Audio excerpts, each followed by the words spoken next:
You become what you think. In 1869, a 27-year-old man who had just graduated as a doctor of medicine from Harvard was going through a crisis of meaning. This was not the first time he dealt with adversity. Throughout his 6 years in medical school, his education was interrupted by different illnesses and bouts of depression, but this time it was worse. He even contemplated suicide for months. The young man's name was William James, who later became the leading psychologist in America and one of the founders of the philosophical school of pragmatism. It took James 3 years to overcome depression, something he did by himself. To be clear, James wasn't just feeling down. John McDermott, editor of the writings of William James, wrote about the severity of his mental state. James spent a good part of life rationalizing his decision not to commit suicide. During this time, James also had panic attacks and hallucinations. This wasn't new to him. His father faced the same agonizing things years before him. This feat made James believe that his condition was biological and therefore something he couldn't overcome. But in 1870, James made a psychological breakthrough after reading an essay by Charles Renouvier, a French philosopher. In his journal, he wrote, "I think that yesterday was a crisis in my life. I finished the first part of Renouvier's second essay and see no reason why his definition of free will, the sustaining of a thought because I choose to when I might have other thoughts, need be the definition of an illusion. At any rate, I will assume for the present, until next year, that it is no illusion. My first act of free will shall be to believe in free will." This realization is at the core of pragmatism, the school of philosophy that James and Charles Sanders Peirce founded years later. James realized that we have the ability to choose one thought over the other. In other words, we can control what we think. However, James doesn't say we can control our consciousness. When we sit down and observe our thoughts for a few minutes, we will notice that a lot of things flow through our mind. The thoughts are just there. Nothing we can change about that. But since we have free will, we can decide which thoughts we focus on. Hence, we can influence the direction of consciousness. This realization is critical to the way we live. It's the difference between "I can't help but feel this way" and "I feel this way because I decided to feel this way." The emphasis is on deciding, and that's what this book is about. With practice, you can get better at controlling your thoughts so you can decide what you think. And with better control over our thoughts, we can improve the quality of our lives and the outcome of our careers. That's my proposition in this book. You have the ability to decide what you think. And since the result of your life depends on your thoughts, I think it's the most important thing in life. When we improve the way we think, nothing is impossible to achieve. That simple realization changes everything. Many great thinkers have written about the importance of thoughts. But William James's godfather, Ralph Waldo Emerson, who also inspired James a great deal, put it most simply: "You become what you think about all day long." I believe that's true. But we must realize that actions follow thoughts. That means you can't change your actions without changing your thoughts. Let's start. Why do we need a book on practical thinking? The human brain is the most important tool we have. It's more important than any technology, device, or instrument. Robert Greene, the author of Mastery, put it best: "If there is any instrument you must fall in love with and fetishize, it is the human brain, the most miraculous, awe-inspiring, information-processing tool devised in the known universe, with a complexity we can't even begin to fathom, and with dimensional powers that far outstrip any piece of technology in sophistication and usefulness. However, there's one problem. We're born with this great tool, but we don't know how to use it properly. We're highly impractical beings. We think that we're good thinkers, but research paints a different picture. We think we make practical decisions that we base on logic. But that's not the case. As Dan Ariely, author of Predictable Irrationality, writes, We usually think of ourselves as sitting in the driver's seat, with ultimate control over the decisions we made and the direction our life takes. But alas, this perception has more to do with our desires, with how we want to view ourselves, than with reality. Emphasis mine. It's safe to say we're not practical thinkers. The proof of that is the list of more than 100 cognitive biases, or thinking errors, that scientists have found over the last century. We often make decisions based on gut feelings, emotions, and without having the right information. I've read several books about better thinking and decision. I like them, but I had one problem with all the books in this field. They weren't practical. They do a great job of describing why we think the way we think by sharing stories. But I couldn't find a practical book that explained how to change the way you think. That's why I wrote this little book. It contains everything I've learned about thinking. My goal is to give you at least one idea that you can use to improve your thoughts and consequently your life, business, or career. That's why I share all my best ideas here. I wrote Think Straight in a way that you can read it more than once. And I hope this book serves as an anchor to you, especially during trying times. To keep this book practical, I combine theory, stories, and personal experiences to share advice you can apply or not. The first idea I want Toto share is that these types of books only work if you're open-minded. If you think that's not you right now, I can save you an hour of your life. Just get rid of this book. Burn it, ask for a refund, give it away, whatever. No matter what you do, decide clearly. Use it or leave it. Use what works. I'm not a neuroscientist, psychologist, philosopher, or any type of expert on the topic of thinking. I'm a person who has lived his entire life under the impression that you can't control your thoughts. That way of thinking didn't serve me well. I was happy one day, sad the next. I got angry easily, and I couldn't find solutions to simple challenges I faced in my career, business, and relationships. But through experience, journaling, reading, and a lot of introspection, I've found a way to get better at thinking. How do I know I'm better at thinking than before? I'm no longer a slave to my thoughts, and I'm much happier because of it. I use my mind, and it's no longer the other way around. To me, that's the definition of better thinking. It has nothing to do with how smart you are or how many mathematical equations you can solve. It's about using your mind to get what you want. I don't pretend to have all the answers to thinking better, though. However, I do have the answers to how I've used nothing but my thoughts to live a happier, healthier, wealthier, and more meaningful life. I'm the living proof of the change your thoughts, change your life idea. Only 3 short years ago, I was stressed out of my mind, gave up my entrepreneurial desires, and hated my life. I felt stuck. But I don't want to be too dramatic about my situation. I think we've all been there. And if you haven't felt stuck in your life, it's only a matter of time before you will. It's a natural part of modern day life. I'm not trying to scare you, though. But you know how all these self-help books go, right? I was down and out. I had lost all my money. I was depressed. My life sucked. But then I discovered X. And then my life changed. X is, of course, the idea they want to sell you. Since I'm honest with you, I'm no different. For example, in this book, I want to sell you on the idea of useful and useless thoughts. But there's a difference. I'm giving you my perspective, nothing more. It's up to you to decide what you're going to do with it. John Dewey, a pragmatist and one of the fathers of functional psychology, famously said, "The true is that which works."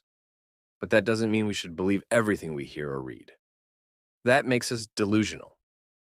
If we want to think straight at all times, we must stay grounded. Look at facts, listen to other people's perspectives, and only then draw practical conclusions. Clear thinking requires training. I view the mind as a muscle that requires regular training to keep strong. One way to train your mind is by learning new things. But I always thought that learning ends when your education ends. For some, that's when they leave high school. For others, it's when they get their bachelor's or master's degree. During our time in school, we learn new skills, ideas, and theories that change the way we think and operate in the world. But once we've established a way of thinking, we hardly change it. We prefer to entertain the same thoughts because they give us a sense of familiarity. We've learned that novelty is a scary thing, so we do everything to avoid it. We're creatures of habit who prefer relaxing our mind instead of straining it. I need to relax and watch something on Netflix is something I hear almost everyone of all ages say these days. I've said it myself as well. That makes me wonder what we need rest from. From the repetitive tasks we do at work? From the familiar thought patterns we have? If you really think about it, we hardly strain our minds unless there's a specific reason, like a test or exam we have to take. Otherwise, we often think, what's the point? Well, the point is to train your mind just like you train your body to keep fit. You don't go to the gym for 4 years and quit for the rest of your life. So why don't you exercise your mind the same way you do your body? What's more, the mind is the single most important tool you have. And if you want to use that tool properly, you must train the mind. Stoic philosopher Epictetus put it best. The life of wisdom is a life of reason. It is important to learn how to think clearly. Clear thinking is not a haphazard enterprise. It requires proper training. The problem is that we don't know how we must get proper training, as Epictetus put it. For most of my life, my thoughts were out of control. I never thought about thinking. If you asked me to draw my thoughts, it would look something like this. That mess you see up there is how the inside of my mind looked like. It was pure chaos. Just a mush of positive, negative, sad, happy, and, above all, confusing thoughts. I always thought to myself, why can't my brain stop? Where's the pause button? Looking back, I didn't know how to use my brain as the wonderful tool it is. From chaos to clarity. In 2014, I moved to London from Leeuwarden, the Netherlands, the city where I grew up. I went from a city with 100,000 people to a city where 7 million people live. Things were harder than I expected, especially when it came to finding a place to live. After doing research and talking to my new coworkers, I learned that it was almost impossible to find an apartment in a short period without getting ripped off. Instead, I decided to rent a room, which was a lot easier, for 3 months, and I decided to explore different areas in London that were within an hour commute by public transportation to my work. That was my plan, and everything went well. At first. After 2 months, I found a small and affordable one-bedroom apartment in Earlsfield in southwest London. I had planned everything. I canceled the lease of the room I rented and signed the lease for the new apartment. My parents and brother even drove over from Holland to help out. And because I didn't have much stuff, we could just use their car to move my things from the old place to the new place, which were only 10 minutes apart. In my mind, this would be the deal. I would just pack up my stuff, get the key to the new place, hand the keys back to the old landlord, and move into the new place, watch Netflix, and relax. Also, I expected to do everything on the same day. Well, things didn't go as planned after all. My new landlady changed her mind last minute and decided not to rent out her apartment. She told me this a day before the day I planned the move. All of a sudden, I had no place to live and had an SUV full of my things. That night in my parents' hotel room, panicked. Big time. I don't know what to do. I have no place. My stuff is in a van. I brought you guys over from Holland. And now I'm sitting here like an idiot. I continued blaming myself for the rest of the day and evening. You're probably thinking, really? Yes, looking back on this, I can't help but think that I may have acted a little bit too dramatic. Well, let's just call it like it was. I was overdramatic. And not just a little. That's exactly why I picked out this example, because it shows how stupid I was in my thinking. I spent so much time in my head that I had lost sight of the situation. I wasn't thinking clearly. And for what? Some first world problem? Come on. The next day, I woke up and, with the encouragements of my parents and brother, I decided to stop feeling sorry for myself and to start finding a solution instead. I said to myself, think straight. I knew I had to replace the mess with clarity. I wanted to get straight to the point. I pictured this. On the left, a mush of useless thoughts, worry, stress, suffering, confusion, not knowing what to do. On the right, one straight thought that has a single, useful purpose. I wanted to start using my mind as a tool. In the case of my London story, I needed to look for a solution, fast. It turned out that was easy once I started thinking straight. I booked an Airbnb until I found a new place. In the end, we stayed in an Airbnb for a week. The landlady changed her mind again and decided to rent the apartment to me anyway, so all my stressing, worrying, and thinking were especially useless. How often does that happen? We're always so quick to judge and draw conclusions based on our assumptions. We're all human beings. We make mistakes, we change our minds, and we assume things that are not true all the time. That's normal. What's not normal is to let your mind go out of control. And after many other useless thinking episodes, I decided to change. I didn't have one big epiphany or super dramatic moment that forced me to change. Life is not a Hollywood drama. People that I know only change after a culmination of problems. At some point, we stand up and say, enough. And you know what? A lot of people never change at all.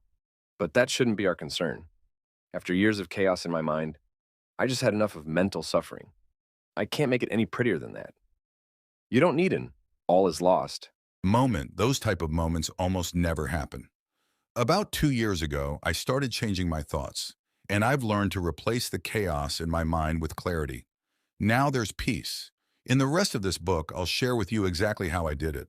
But first, I want to share a brief history of thinking. A very brief history of thinking. Thoughts are important, but not all thoughts are equal. The quality of your thoughts matters the most. Roman emperor and Stoic philosopher Marcus Aurelius said it best. The universe is change. Our life is what our thoughts make it. A quick look at our surroundings shows us that life is changing faster than ever. Jobs disappear, smartphones turn you into a zombie, education costs you thousands, the cost of living increases rapidly, salaries don't, you have less time for yourself, and so on. Life changes so fast that it seems like you wake up in a new world every day. What do your thoughts make of that? If you're anything like me, these developments cause a lot of thinking, aka worrying and uncertainty. How do I survive? How do I adapt my business to changing markets? How do I advance my career?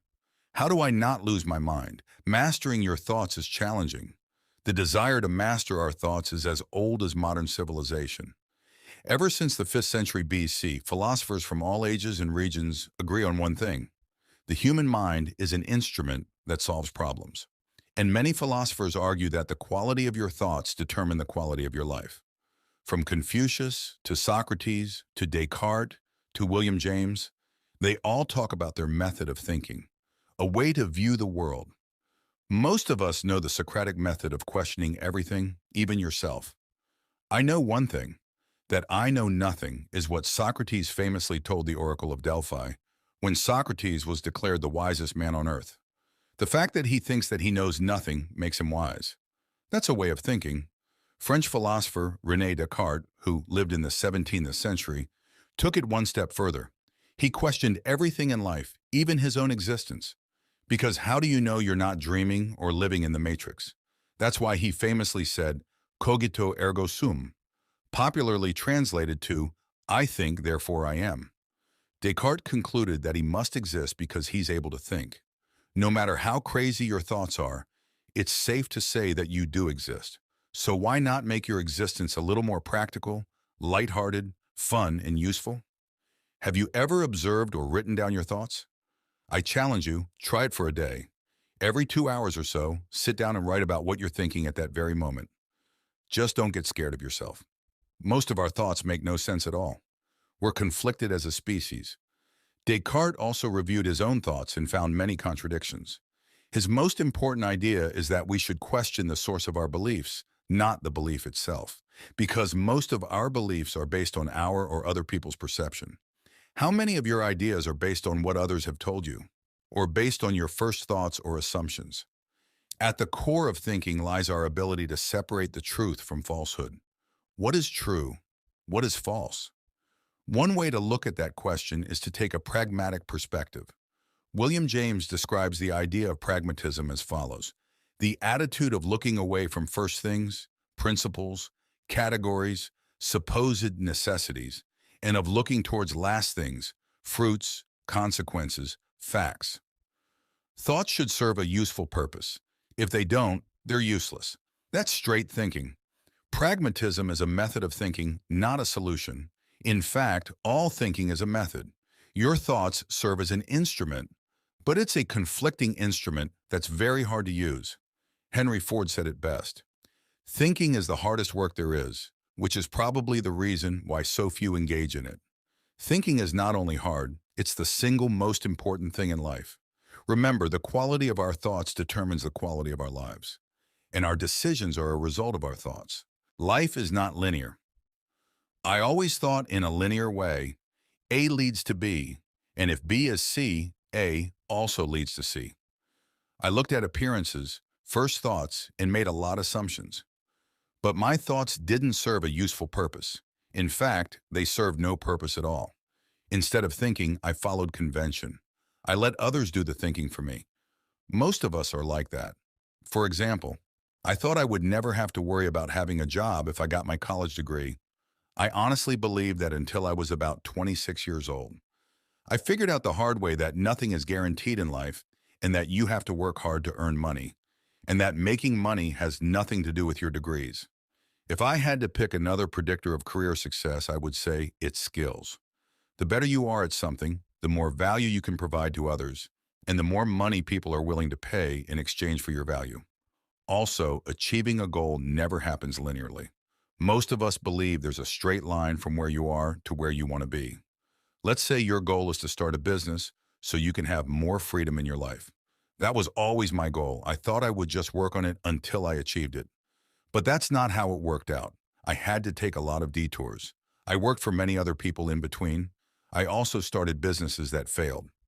Understanding that life is not linear helps us to change the way we think. Along the way, I got discouraged a lot and almost quit. Now I realize that things often don't go according to plan. That helps me to think of backup plans or alternative options to get closer to my goals. Another personal goal of mine was to invest in real estate.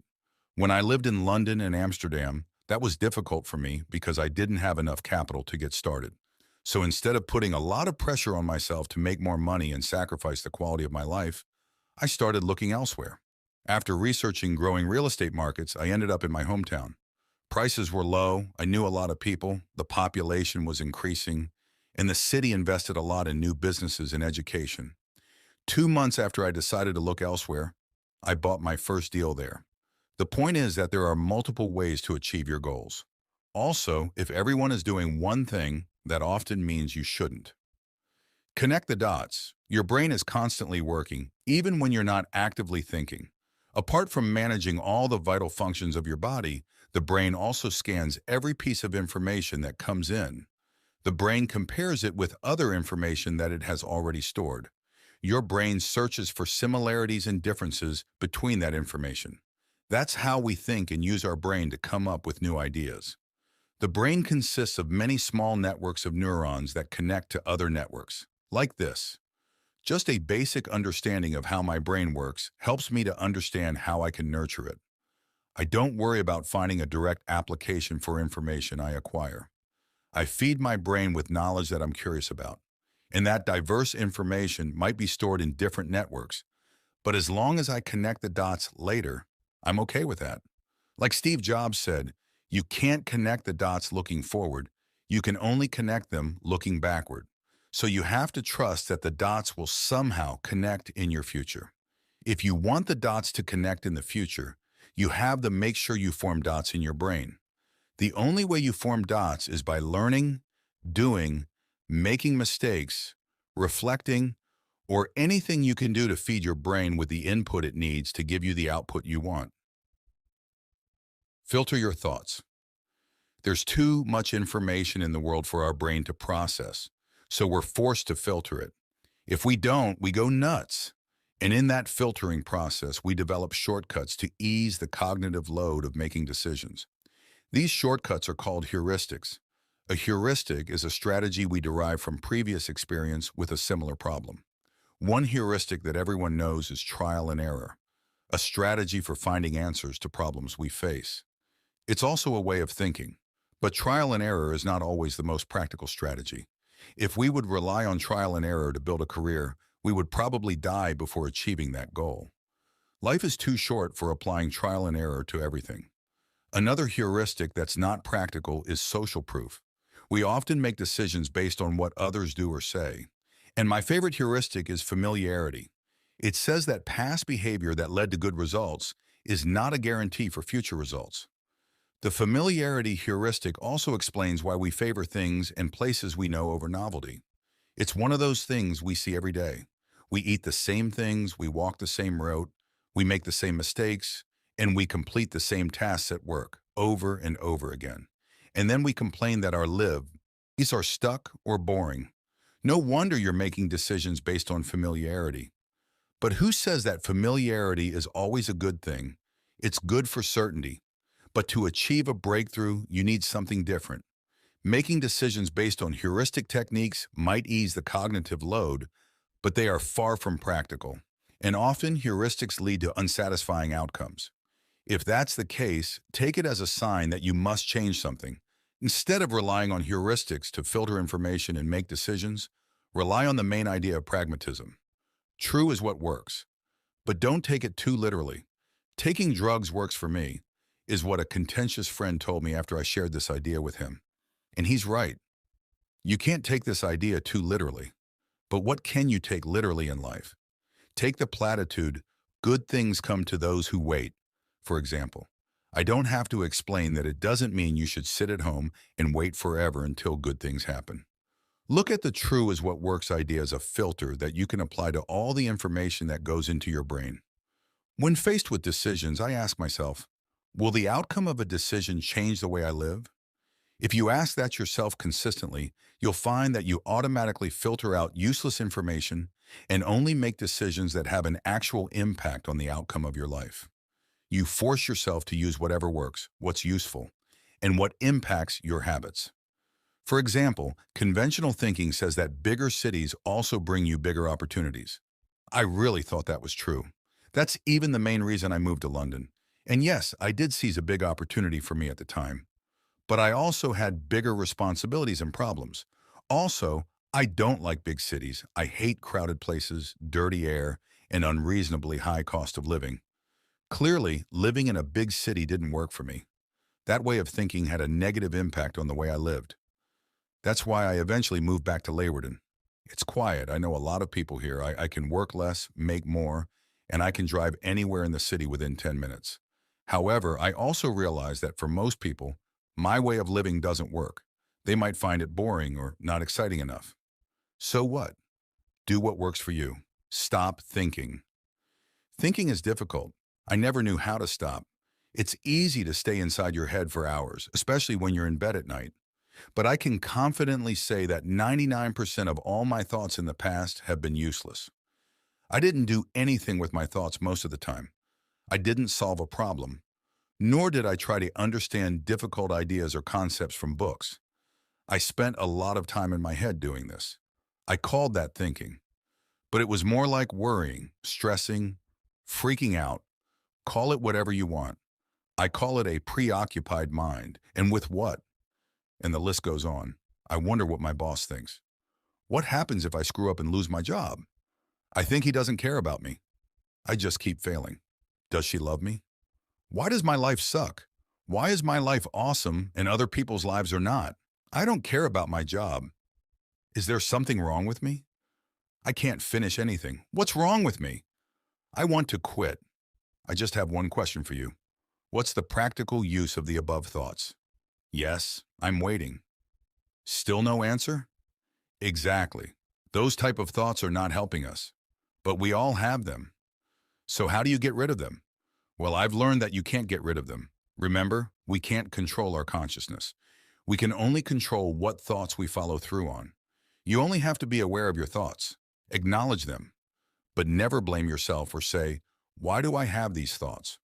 No one has the answer to that. It's better to be aware of your thoughts and decide what you will ignore and what you will give importance to. For example, the thought of quitting whatever I'm doing in my life has been on my mind as long as I remember. When I was in high school, I wanted to quit and just find a job. When I played basketball, I wanted to quit and later did quit.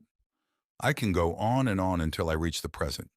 No matter how much I love what I do, the thought of quitting and just walking away shows up in my mind at least 3 or 4 times a month. In the past, those thoughts cost me many nights of sleep. About 2 years ago, I had enough. I wanted to quit thinking. So I started becoming aware of my thoughts instead of always acting on every single thought I had. You don't control me, I would say to myself like a weirdo. But it works. I'm much calmer and happier because of it. When I want to quit, I still listen to it because sometimes it is a sign, but more often it's just fear, and I refuse to surrender to it, and neither should you. These are stuck or boring. No wonder you're making decisions based on familiarity. But who says that familiarity is always a good thing? It's good for certainty. But to achieve a breakthrough, you need something different. Making decisions based on heuristic techniques might ease the cognitive load, but they are far from practical. And often, heuristics lead to unsatisfying outcomes. If that's the case, take it as a sign that you must change something. Instead of relying on heuristics to filter information and make decisions, rely on the main idea of pragmatism. True is what works, but don't take it too literally. Taking drugs works for me, is what a contentious friend told me after I shared this idea with him. And he's right. You can't take this idea too literally. But what can you take literally in life? Take the platitude, good things come to those who wait, for example. I don't have to explain that it doesn't mean you should sit at home and wait forever until good things happen.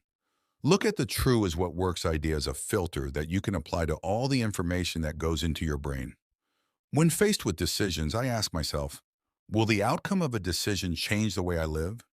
If you ask that yourself consistently, you'll find that you automatically filter out useless information and only make decisions that have an actual impact on the outcome of your life. You force yourself to use whatever works, what's useful, and what impacts your habits. For example, conventional thinking says that bigger cities also bring you bigger opportunities. I really thought that was true. That's even the main reason I moved to London. And yes, I did seize a big opportunity for me at the time. But I also had bigger responsibilities and problems. Also, I don't like big cities. I hate crowded places, dirty air, and unreasonably high cost of living. Clearly, living in a big city didn't work for me. That way of thinking had a negative impact on the way I lived. That's why I eventually moved back to Leeuwarden. It's quiet. I know a lot of people here. I can work less, make more, and I can drive anywhere in the city within 10 minutes. However, I also realize that for most people, my way of living doesn't work. They might find it boring or not exciting enough. So what? Do what works for you. Stop thinking. Thinking is difficult. I never knew how to stop. It's easy to stay inside your head for hours, especially when you're in bed at night. But I can confidently say that 99% of all my thoughts in the past have been useless. I didn't do anything with my thoughts most of the time. I didn't solve a problem, nor did I try to understand difficult ideas or concepts from books. I spent a lot of time in my head doing this. I called that thinking, but it was more like worrying, stressing, freaking out. Call it whatever you want. I call it a preoccupied mind. And with what? And the list goes on. I wonder what my boss thinks. What happens if I screw up and lose my job? I think he doesn't care about me. I just keep failing. Does she love me? Why does my life suck? Why is my life awesome and other people's lives are not? I don't care about my job. Is there something wrong with me? I can't finish anything. What's wrong with me? I want to quit.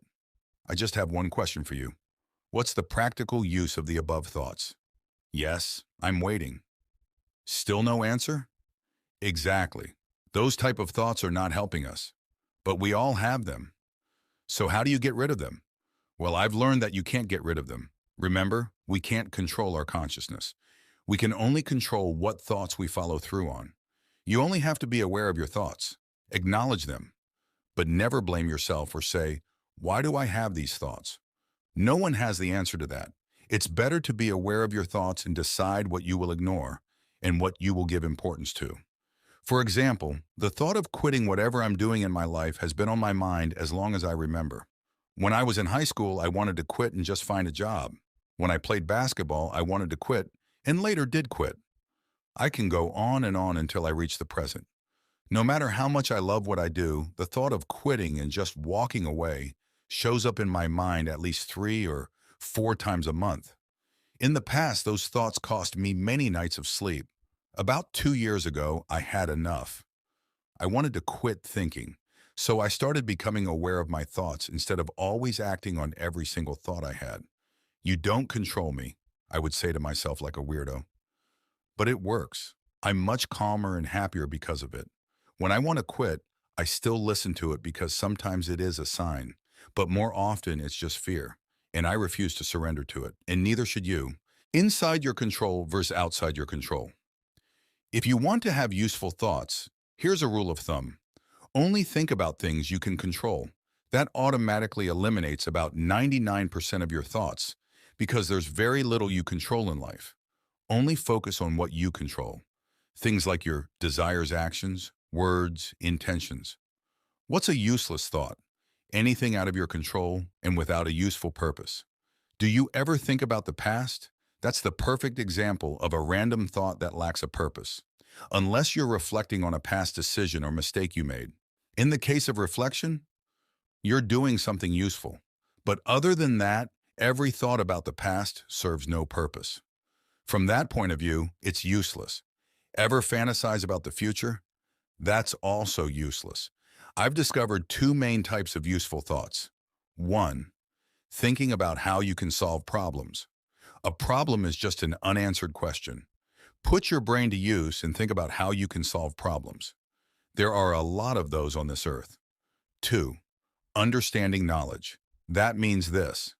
Try to internalize knowledge and think about how you can use that knowledge to improve your life, career, work, relationships, etc. That's it. You can ignore every other thought. If you're constantly thinking without a useful purpose, it's because you haven't trained your mind yet.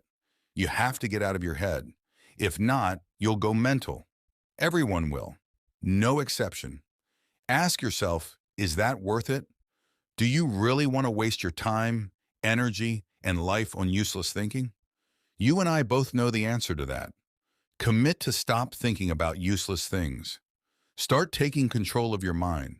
All that worrying about the past and the future is not going to help you. It never did, and it never will. Don't trust your mind. Have you ever made a decision that seemed illogical looking back? We're very illogical beings. Every person creates their own social reality. The way you view the world is completely subjective because we all have cognitive biases.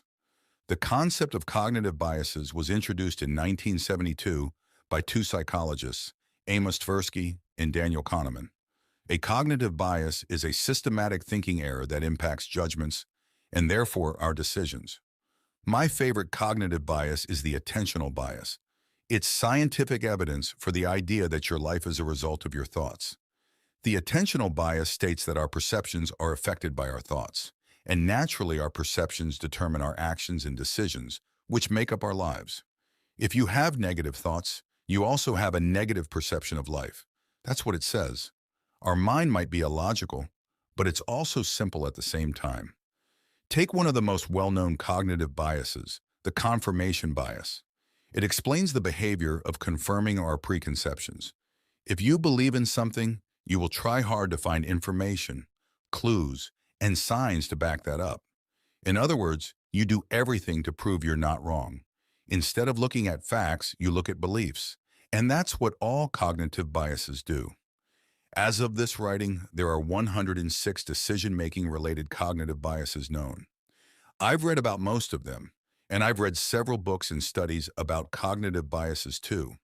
My conclusion is that your mind can't be trusted. Maybe my conclusion is also a cognitive bias. Who knows? What it comes down to is this.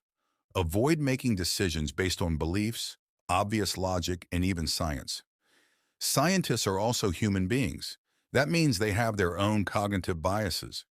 They are notorious for finding evidence for their preconceptions. The solution to making better decisions is not more knowledge. Instead, I've found that a pragmatic and neutral perspective leads to better informed decisions.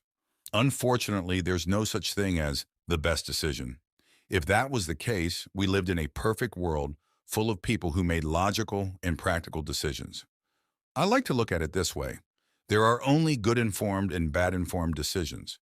It's very appealing to think we've got it all figured out because we've read a few books or studies. There's just one problem. You still can't trust your judgments, no matter how much knowledge you have. Being aware of that simple thought helps you make better informed decisions. Every time I'm stuck in a thinking pattern, I try to break away by looking at the list of cognitive biases. It's free and easy. Just go to the Wikipedia for list of cognitive biases. You'll find that most biases seem like common sense, and that's exactly the point. Cognitive biases explain our illogical behavior. Look at facts. I hate assumptions, and yet I assume things all the time. When someone doesn't answer my email, I assume they don't care. When someone apologizes, I assume it's not genuine. When I have a headache, I assume I'm ill. I know I'm not practical because assumptions are not facts. If you want to think straight, you discard all assumptions and only look at facts. William James said it best in one of his lectures about pragmatism. The pragmatist clings to facts and concreteness, observes truth at its work in particular cases, and generalizes.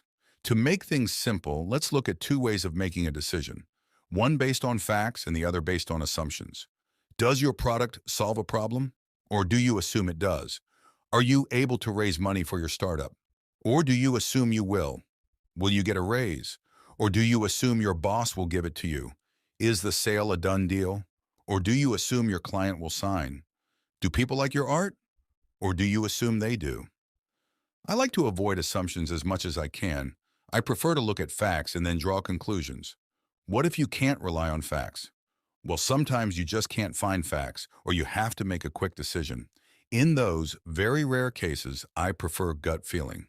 Whatever you do, never waste your thoughts on other people's ill-informed opinions and guesses. True versus untrue.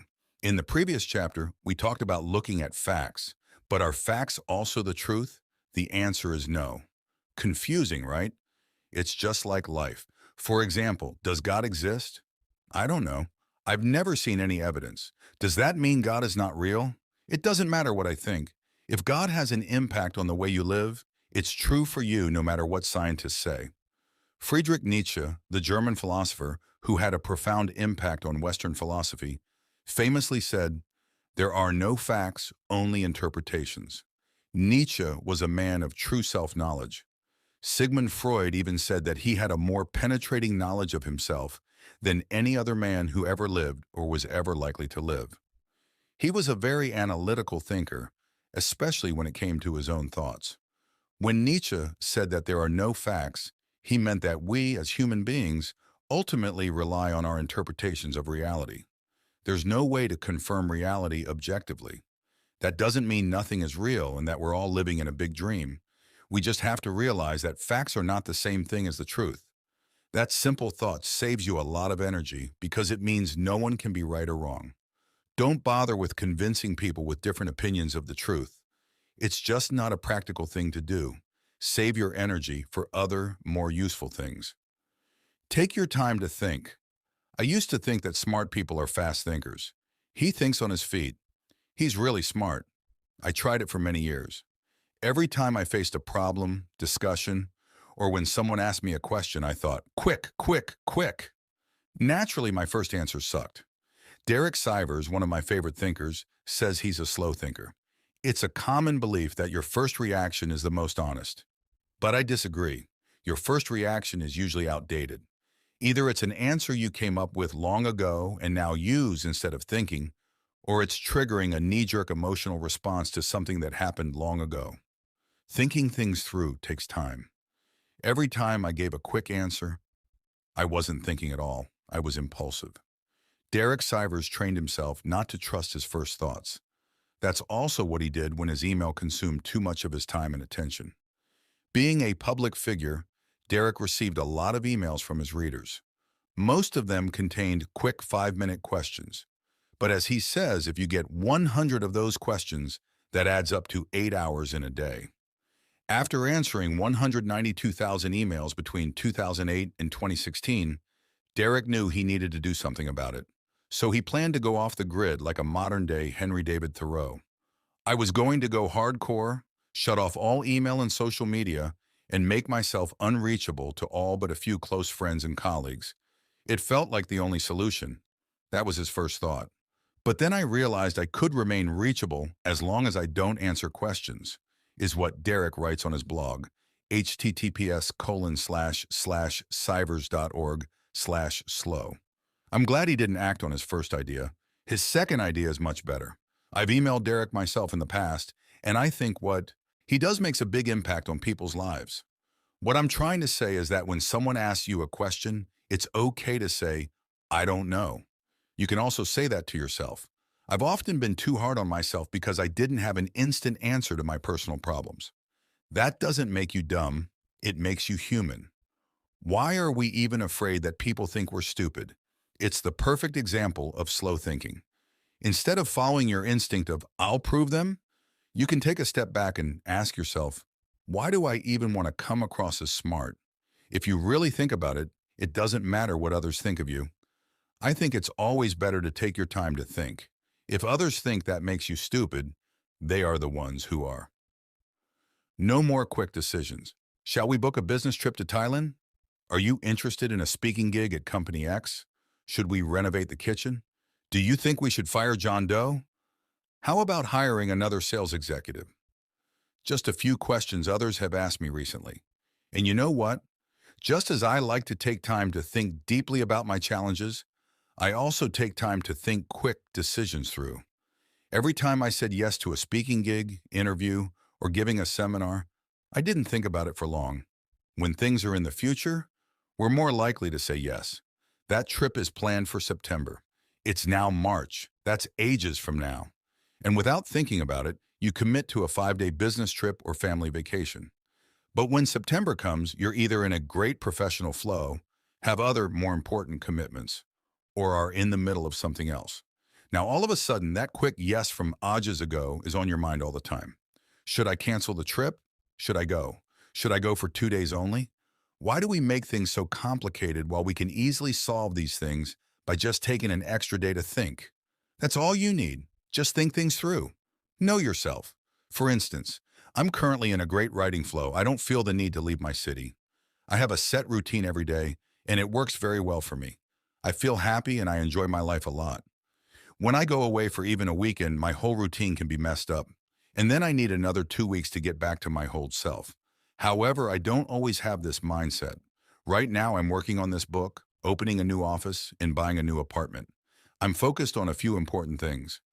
But other times, I'm more flexible and actually do like to travel, visit friends, business partners, and live a looser lifestyle. That's why I now take more time to make decisions. Instead of following my first thought, I say, please give me a day or two to think about it. That's all you need. Release your mind. Once I changed my perspective on life, I started straining my brain every single day. I started reading 2 hours a day and taking extensive notes of the things I learned.